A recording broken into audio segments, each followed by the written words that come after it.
साथ संगत जी, बड़े प्यार के साथ कहना जी, धन निरंकार जी। साथ संगत जी, स्वागत है आप सभी का हमारे YouTube चैनल सोना इंस्पायर विचार पर। आज फिर आप जी के चरणों में लेकर आया हूँ बहुत ही सुंदर श्री कृष्ण की अमृत वाणी, जिसमें श्री कृष्ण ने कहा है सत्संग के क्या फायदे हैं। चलिए सुनते हैं इस अमृतवाणी के माध्यम से। साथ संगत जी, क्या आपको पता है कि सत्संग सिर्फ आध्यात्मिक चर्चा नहीं, बल्कि यह हमारे जीवन को पूरी तरह से बदल सकता है। स्वयं भगवान श्री कृष्ण ने सत्संग के महत्व को बताया है और इसके चमत्कारी लाभों के बारे में समझाया है। इस वीडियो में हम जानेंगे कि कैसे सत्संग हमारे मन, विचार और जीवन शैली को सकारात्मक रूप से प्रभावित करता है। चलिए शुरू करते हैं। नंबर 1, सत्संग का अर्थ और महत्व। सत्संग का अर्थ होता है संत यानी सत्य, संग यानी संगति। जब हम सज्जनों, संतों और आध्यात्मिक विचारों से जुड़ते हैं तो हमारा मन भी उसी दिशा में जाने लगता है। श्री कृष्ण ने भागवत गीता और कई उपदेशों में सत्संग को मोक्ष प्राप्ति का साधन बताया है।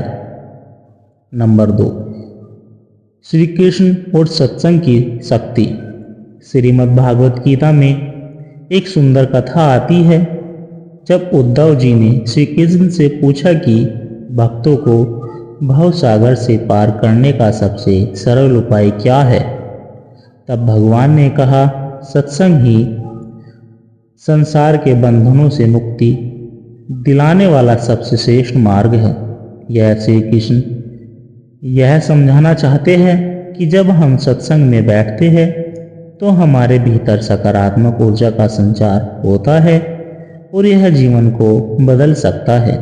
नंबर 3, सत्संग के चमत्कारी लाभ जैसे मन की शांति और सकारात्मक सोच।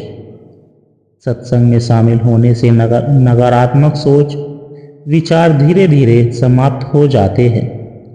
भगवान श्री कृष्ण भी कहते हैं जैसा संग वैसा रंग। जब हम अच्छे विचारों वाले लोगों के साथ होते हैं तो हमारी सोच भी वैसी ही बनती है। जीवन में सही मार्गदर्शन। सत्संग में हमें अनुभवी संतों और विद्वानों से ज्ञान मिलता है, जिससे हम अपने जीवन की कठिनाइयों का समाधान पा सकते हैं। यह श्री कृष्ण के गीता ज्ञान की तरह है, जिसने अर्जुन को धर्म और कर्म का सही मार्ग दिखाया। मानसिक और शारीरिक स्वास्थ्य में सुधार। सत्संग में भजन, कीर्तन और ध्यान का समावेश होता है, जिससे मानसिक तनाव कम होता है और शरीर भी स्वस्थ रहता है। वैज्ञानिक भी मानते हैं कि सकारात्मक ऊर्जा शरीर के स्वास्थ्य पर प्रभाव डालती है। बुरी संगति और बुरी आदतों से मुक्ति। सत्संग में जाने से शराब, क्रोध, ईर्ष्या जैसी बुरी आदतें स्वतः ही छूट जाती है। भगवान श्री कृष्ण कहते हैं कि अगर मनुष्य अच्छे लोगों की संगति करता है तो उसकी बुरी प्रवृत्तियां नष्ट हो जाती है। आध्यात्मिक उन्नति और मोक्ष की प्राप्ति। सत्संग हमें भगवान के करीब लाने में मदद करता है।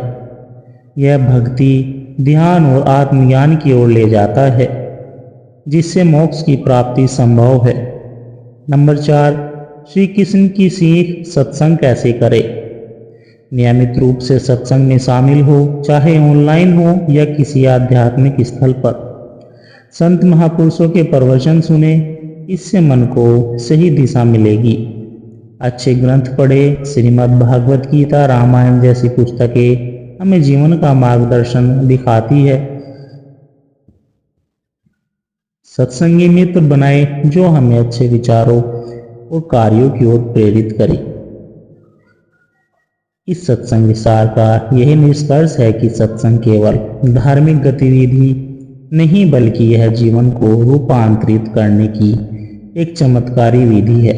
भगवान श्री कृष्ण ने स्वयं बताया कि सत्संग से व्यक्ति के मन में शुद्धता आती है, जीवन में सकारात्मकता आती है और अंततः मोक्ष की प्राप्ति होती है। अगर आपको सत्संग जी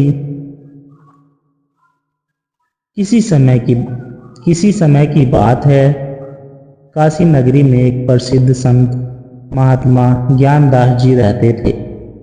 उनके पास दूर दूर से लोग आशीर्वाद और मार्गदर्शन लेने आते थे। उनकी प्रसिद्धि इतनी थी कि राजा से लेकर साधारण व्यक्ति तक उनके प्रवचनों को सुनने के लिए लायक रहते थे। एक दिन एक युवा ब्राह्मण जिसका नाम वासुदेव था, संत ज्ञानदास जी के पास आया। वासुदेव बचपन से ही आध्यात्मिक मार्ग पर चलना चाहता था और एक सच्चे गुरु की खोज में था। उसने कई संतों के पास जाकर ज्ञान प्राप्त करने की कोशिश की, लेकिन कहीं न कहीं उसे अधूरापन महसूस होता था। वह संत ज्ञानदास जी के चरणों में बैठ गया और बोला, गुरुदेव, मैं सत्य की खोज में हूँ, कृपया मुझे वह मार्ग दिखाए जिससे मैं जीवन के परम सत्य को जान सकूं। महात्मा ज्ञानदास मुस्कुराए और बोले, वत्स, सत्य की खोज कठिन है, लेकिन जो वास्तव में इसके लिए तत्पर होता है उसके लिए यह मार्ग सरल भी बन जाता है। परंतु पहले तुम्हें परीक्षा देनी होगी। महात्मा ने वासुदेव को अपने आश्रम में रखा, लेकिन उसे कोई विशेष उपदेश नहीं दिया। इसके बजाय उन्होंने उसे रोज आश्रम की सफाई, रसोई में भोजन बनाना और अन्य शिष्यों की सेवा करने को कहा। दिन बीतते गए, लेकिन संत ज्ञानदास ने उसे कोई विशेष आध्यात्मिक ज्ञान नहीं दिया। 3 महीने बाद वासुदेव अधीर हो गया और बोला, गुरुदेव, मैं ज्ञान की खोज में आया था, लेकिन आपने मुझे सिर्फ सेवा में ही लगाए रखा है। महात्मा मुस्कुराए और बोले, बेटा, जो व्यक्ति अपने अहंकार को छोड़कर सेवा नहीं कर सकता वह सत्य के मार्ग पर नहीं चल सकता। सेवा से विनम्रता आती है और विनम्रता के बिना ज्ञान अधूरा है। वासुदेव को पहली सीख मिल चुकी थी। उसने पूरी निष्ठा से सेवा करना जारी रखा। कुछ वर्षों बाद जब वासुदेव पूरी तरह संत ज्ञानदास जी के प्रति समर्पित हो चुका था, तब एक दिन संत ने उसे आदेश दिया, अब तुम्हें इस गांव को छोड़कर अकेले यात्रा करनी होगी। इस यात्रा में जो भी मिले उसे प्रेम से स्वीकार करना और अपने भीतर किसी भी प्रकार का मोह मत आने देना। वासुदेव ने इस आज्ञा का पालन किया। उसने कई नगरों और गांवों की यात्रा की, लेकिन जब वह अपने ही गांव पहुंचा तो उसके माता पिता ने उसे देखकर भावुक होकर कहा, बेटा, अब यहीं रुक जाओ, हमें तुम्हारी बहुत याद आती है। वासुदेव का हृदय दुविधा में पड़ गया। उसने सोचा कि माता पिता की सेवा भी तो धर्म है, लेकिन तभी उसे महात्मा ज्ञानदास की शिक्षा याद आई, मोह ही सबसे बड़ा बंधन है। उसने अपने माता पिता से प्रेम पूर्वक कहा, माँ, पिताजी, मैं आपके साथ रहना चाहता हूँ, लेकिन मेरा सच्चे कर्तव्य आत्मज्ञान प्राप्त करना है। मैं आपको अपने हृदय में रखकर आगे बढ़ूंगा। यह कहकर वासुदेव ने अपनी यात्रा जारी रखी। कई वर्षों की यात्रा और अनुभव के बाद वासुदेव अपने गुरु के पास वापस लौटा। संत ज्ञानदास ने उसे देखकर कहा, अब बताओ तुम्हें क्या ज्ञान प्राप्त हुआ। वासुदेव ने कहा, गुरुदेव, मैंने सीखा कि सेवा से अहंकार नष्ट होता है, मोह से मुक्ति के बिना सत्य की प्राप्ति नहीं होती, और सबसे महत्वपूर्ण बात है, सत्य बाहर नहीं भीतर है। सत्य का अनुभव तभी होता है जब मन पूर्ण रूप से शब्द और निस्वार्थ होता है। संत ज्ञानदास मुस्कुराए और बोले, वत्स, अब तुम तैयार हो। अब से तुम स्वयं एक ज्ञानी हो। जाओ और इस संसार में ज्ञान बांटो। इस तरह वासुदेव एक सच्चे संत बन गए और अपने गुरु की शिक्षाओं को जन जन तक पहुंचाने लगे। इस कथा से हमें यह सीख मिलती है कि सेवा से अहंकार का नाश होता है। मोह ही सबसे बड़ा बंधन है जिससे मुक्त होना आवश्यक है। सत्य को बाहर खोजने के बजाय अपने आप अपने भीतर अनुभव करना चाहिए। यदि हम भी इस मार्ग पर चले तो सच्चे ज्ञान और आत्मिक शांति की प्राप्ति संभव है। सत्संगत जी, कई सौ वर्ष पहले हिमालय की गुफाओं में एक सिद्ध महात्मा स्वामी आनंददास जी तपस्या कर रहे थे। उनका तेज इतना दिव्य था कि दूर दूर से साधक उनके दर्शन के लिए आते थे। कहा जाता था कि जो भी उनके पास जाता उनकी आध्यात्मिक यात्रा स्वयं ही आरंभ हो जाती थी। एक दिन एक युवक जिसका नाम आरव था स्वामी जी के पास पहुंचा।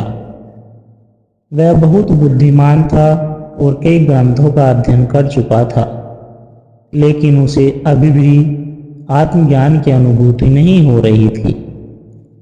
आरव ने स्वामी अंतानंद जी से पूछा, गुरुदेव, मैंने शास्त्रों का अध्ययन किया, विद्वानों से चर्चा की, लेकिन अब तक आत्मज्ञान नहीं प्राप्त हुआ। क्या आप मुझे सच्चे ज्ञान का मार्ग दिखा सकते हैं? स्वामी जी मुस्कुराए और बोले, वत्स, ज्ञान पुस्तकों में नहीं बल्कि अनुभव में है। अगर तुम सच में आत्मज्ञान चाहते हो तो इस दीपक को लो और पूरे 7 दिनों तक इसे जलाए रखो, फिर मेरे पास लौट कर आओ। आरव को यह कार्य बहुत सरल लगा। उसने संत से कहा, वह दीपक लिया और उसे जलाए रखने का संकल्प लिया। पहले दिन आरव ने दीपक को अपने घर में सुरक्षित रखा और रात भर उसकी रक्षा की। लेकिन जैसे ही वह ध्यान में बैठा, उसके मन में कई विचार आने लगे। यह दीपक साधारण ही तो है, इसमें कौन सा रहस्य छिपा हो सकता है? दूसरे दिन कुछ मित्र उससे मिलने आए और उनका मजाक उड़ाने लगे। क्या तुम सच में मानते हो कि यह दीपक कोई विशेष रहस्य रखता है?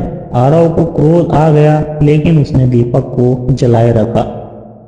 तीसरे दिन तेज हवा चली और दीपक बुझने की स्थिति में आ गया। आरव ने बड़ी कठिनाई से इसे बचाया। तब उसने सोचा, अगर मैं इतना ध्यान दीपक पर दे रहा हूं तो क्या मैं अपने मन के दीपक को भी जलाए रखने के लिए इतना ही प्रयास कर रहा हूं? 7वें दिन आरव को महसूस हुआ कि जितना ध्यान वह इस दीपक को जलाए रखने में दे रहा था, उतना ही ध्यान अगर वह अपने मन के प्रकाश को बनाए रखने में दे तो उसका जीवन परिवर्तित हो सकता है।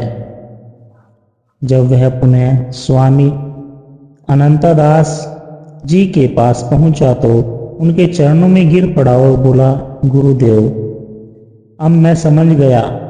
जैसे इस दीपक की लौ को बचाने के लिए मैंने हर बाधा से संघर्ष किया, वैसे ही आत्मज्ञान की लौ को जलाए रखने के लिए भी सतर्कता, ध्यान और धैर्य चाहिए। सच्चा ज्ञान बाहर नहीं, भीतर जलने वाले इस दिव्य दीपक में है।